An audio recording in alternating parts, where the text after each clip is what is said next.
નમસ્કાર. આજના આપણા આ વિશ્લેષણમાં તમારું સ્વાગત છે. આપણે શરૂઆત એકદમ તાજેતરની અને ખૂબ જ દુઃખદ ઘટનાથી કરવાના છીએ. સમાચાર તો તમે સાંભળ્યા જ હશે, પણ આપણો હેતુ આ સમાચારોની પાછળ રહેલા ઐતિહાસિક અને ભૌગોલિક સંદર્ભને એકદમ તટસ્થ રીતે સમજવાનો છે. તો ચાલો સીધી જ વાત પર આવીએ. આ આંકડો 12 ખરેખર હચમચાવી દે તેવો છે. હમણાં જ વડોદરાના પાદરાથી ભરૂચ તરફ જતા માર્ગ પરનો ગંભીરા બ્રિજ અચાનક જ તૂટી પડ્યો. થયું એવું કે બ્રિજના 2 પિલર વચ્ચેનો પિયર કેપ તૂટી ગયો અને જોતજોતામાં બ્રિજ પરથી પસાર થઈ રહેલા 5 વાહનો સીધા જ નદીમાં ખાબક્યા. આ અત્યંત દુઃખદ અને હૃદયદ્રાવક ઘટનામાં 12 લોકોએ પોતાના જીવ ગુમાવ્યા છે. સ્વાભાવિક છે કે આ ઘટના બાદ આખા વિસ્તાર તરફ સૌનું ધ્યાન ખેંચાયું છે. તો આ જ સંદર્ભમાં આપણે આ વિસ્તારના મૂળ સુધી જઈશું.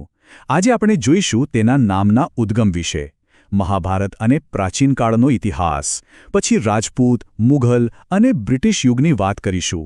2013માં આ નવો જિલ્લો કેવી રીતે બન્યો તે સમજીશું અને અંતે તેનું ભૌગોલિક મહત્વ શું છે તે પણ જોઈશું. શરૂઆત કરીએ નામના ઉદ્ગમથી. આ પ્રદેશની સાચી જીવાદોરી શું છે?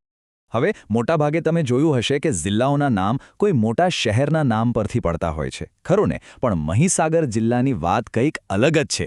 આ જિલ્લાનું નામ સીધું જ અહીંથી વહેતી વિશાળ મહી અથવા મહીસાગર નદી પરથી પડ્યું છે. આપણા ઐતિહાસિક ગ્રંથોમાં પણ તેનો ઉલ્લેખ જોવા મળે છે. એટલે કે આ વિસ્તારની આખી ઓળખ જ તેની નદી, તેની આ જળ જીવાદોરી સાથે જોડાયેલી છે. આગળ વધીએ આપણા બીજા મુદ્દા તરફ, જે છે મહાભારત અને પ્રાચીન યુગની વાત. આ સફર છેક પૌરાણિક કથાઓથી લઈને મોટા સામ્રાજ્યો સુધીની છે. તમને જાણીને કદાચ નવાઈ લાગશે, પણ આ ભૂમિનો સીધો સંબંધ છેક મહાભારત કાળ સાથે જોડાયેલો છે. અહીંના સ્થાનિક લોકોમાં એવી પ્રબળ માન્યતા છે કે પાંડવોએ જ્યારે અજ્ઞાતવાસ ભોગવ્યો ત્યારે તેમણે પોતાનો સમય લુણાવાડા અને તેની આસપાસના વિસ્તારોમાં વિતાવ્યો હતો. વિચારો, હજારો વર્ષો પહેલાં પણ આ જગ્યા લોકો માટે એક સુરક્ષિત આશ્રયસ્થાન હતી. અને આ વાત માત્ર પૌરાણિક કથાઓ પૂરતી સીમિત નથી હો. અહીં આપણી પાસે નક્કર પુરાતત્વીય પુરાવાઓ પણ છે.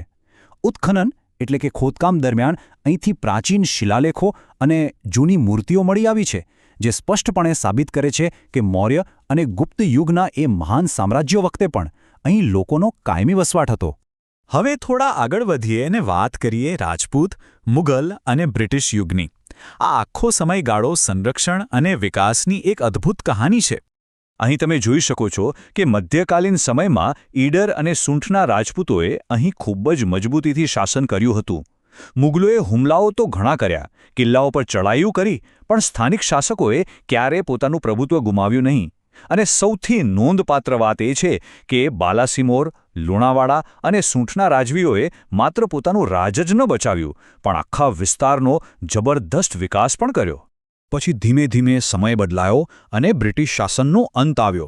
1947માં ભારત આઝાદ થયું, એટલે આ બધા જ રજવાડાઓનું ભારતીય ગણતંત્રમાં એકીકરણ કરવામાં આવ્યું. એ વખતે વહીવટ ચલાવવામાં સરળતા રહે એ માટે શરૂઆતમાં આખા વિસ્તારને પંચમહાલ અને ખેડા એમ 2 મોટા જિલ્લાઓમાં વહેંચી દેવામાં આવ્યો હતો. જોકે વાર્તા કંઈ અહીં પૂરી નથી થતી. હવે જોઈએ કે 2013માં કેવી રીતે એક નવા જ જિલ્લાની રચના થઈ અને તેને પોતાની આધુનિક ઓળખ મળી. આખી સફર તમે જુઓ. 1947માં જે વિસ્તારો પંચમહાલ અને ખેડામાં ભેળવી દેવાયા હતા, ત્યાં દાયકાઓ પછી એટલે કે 2013માં ગુજરાત સરકારે એક બહુ જ મોટો ઐતિહાસિક નિર્ણય લીધો. તેમણે ગોધરા એટલે કે પંચમહાલ અને ખેડામાંથી કેટલાક ખાસ તાલુકાઓને અલગ તારવ્યા અને એક સાવ નવો, સ્વતંત્ર મહીસાગર જિલ્લો બનાવ્યો. બસ અહીંથી જ આ વિસ્તારને 21મી સદીમાં પોતાની એક નવી અને આગવી ઓળખ મળી. અને હવે અંતે આ વિસ્તારના ભૌગોલિક મહત્વ પર નજર કરીએ. તેની સરહદો અને નદીઓ જે ખરેખર આ જિલ્લાને આકાર આપે છે. ભૂગોળની દ્રષ્ટિએ જુઓ તો ગુજરાતના મધ્ય પૂર્વ ભાગમાં આવેલો આ જિલ્લો બહુ જ વ્યૂહાત્મક સ્થાન ધરાવે છે. એક તરફ તેની સરહદ સીધી રાજસ્થાન રાજ્યને સ્પર્શે છે, જ્યારે બીજી બાજુ તે પંચમહાલ, ખેડા, વડોદરા અને અરવલ્લી જેવા જિલ્લાઓથી ઘેરાયેલો છે. આવું કેન્દ્રીય સ્થાન તેને ભૌગોલિક રીતે અત્યંત મહત્વપૂર્ણ બનાવી દે છે. અને પાણી જ આ આખા વિસ્તારની સંસ્કૃતિને જીવંત રાખે છે. મુખ્ય નદી મહીસાગરની તો આપણે વાત કરી, જેના પરથી આ નામ પડ્યું છે. પણ એટલું જ નહીં, મેશ્વો, પાનમ અને વજેલ જેવી બીજી મહત્વની નદીઓ પણ અહીંથી વહે છે.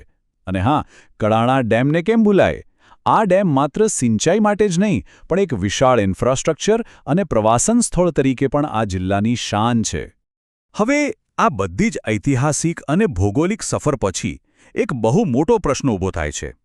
જે પ્રદેશના મૂળ છેક મહાભારત કાળ જેટલા ઊંડા અને સમૃદ્ધ છે તે આજના આ આધુનિક યુગમાં ઇન્ફ્રાસ્ટ્રક્ચર અને વિકાસના નવા પડકારોનો સામનો કેવી રીતે કરી રહ્યો છે? પ્રારંભમાં આપણે જે દુઃખદ બ્રિજ દુર્ઘટનાની વાત કરી તે આપણને આ પ્રાચીન વારસા અને આજના ઇન્ફ્રાસ્ટ્રક્ચરની જમીની વાસ્તવિકતા વચ્ચેના તફાવત પર ગંભીરતાથી વિચાર કરવા માટે મજબૂર કરે છે. આજના આ વિશ્લેષણમાં જોડાવા બદલ તમારો ખૂબ ખૂબ આભાર. આશા છે કે આ માહિતી સફરથી તમને આ મુદ્દાને સમજવા માટે એક નવો જ દૃષ્ટિકોણ મળ્યો હશે.